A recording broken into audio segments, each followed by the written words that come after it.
Mesdames et messieurs, nous arrivons au terme d'une année qui nous a tous éprouvés et bouleversés. Après la crise du Covid, nous espérions un retour à la normale. Mais c'est alors qu'a éclaté le conflit en Ukraine, une guerre cruelle et insensée qui prétend remplacer la force du droit par le droit de la force. Cette violence qui fait tant de victimes innocentes nous touche en plein cœur. Ce conflit nous rappelle un passé que nous pensions à jamais révolu. Nos aïeux se sont battus pour leur liberté et leur sécurité, souvent au prix de leur vie. Aujourd'hui, des hommes et des femmes se battent courageusement en Ukraine pour les mêmes idéaux. Nous continuerons à les soutenir. À cette tragédie sont venus s'ajouter la crise de l'énergie et une forte inflation qui menace notre prospérité. Tout comme le changement climatique, dont les conséquences se font déjà sentir en Belgique. Après le déluge et les inondations de l'été 2021, c'est une sécheresse sans précédent qui a frappé notre pays.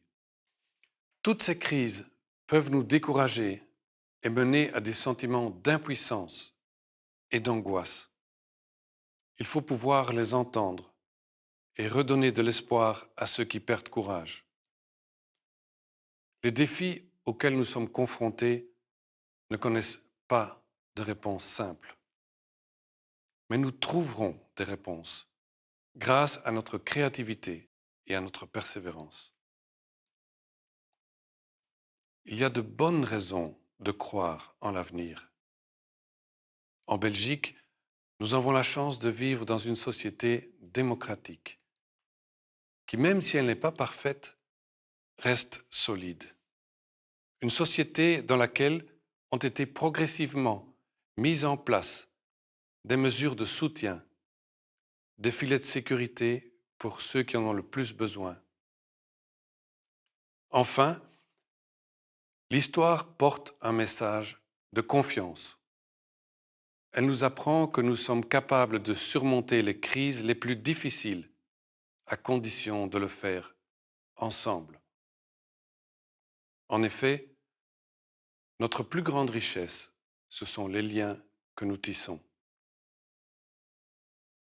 Plus que jamais, chaque acte que nous posons, si petit soit-il, chaque geste de bienveillance, chaque attention à l'égard de la planète fait la différence. Cela doit nous donner du courage et de l'espoir. Mesdames et messieurs, la reine et moi formons le vœu que l'année nouvelle nous ramène la paix dans le monde, en Europe, dans notre société et dans nos cœurs. Je vous souhaite un joyeux Noël et une bonne et heureuse année.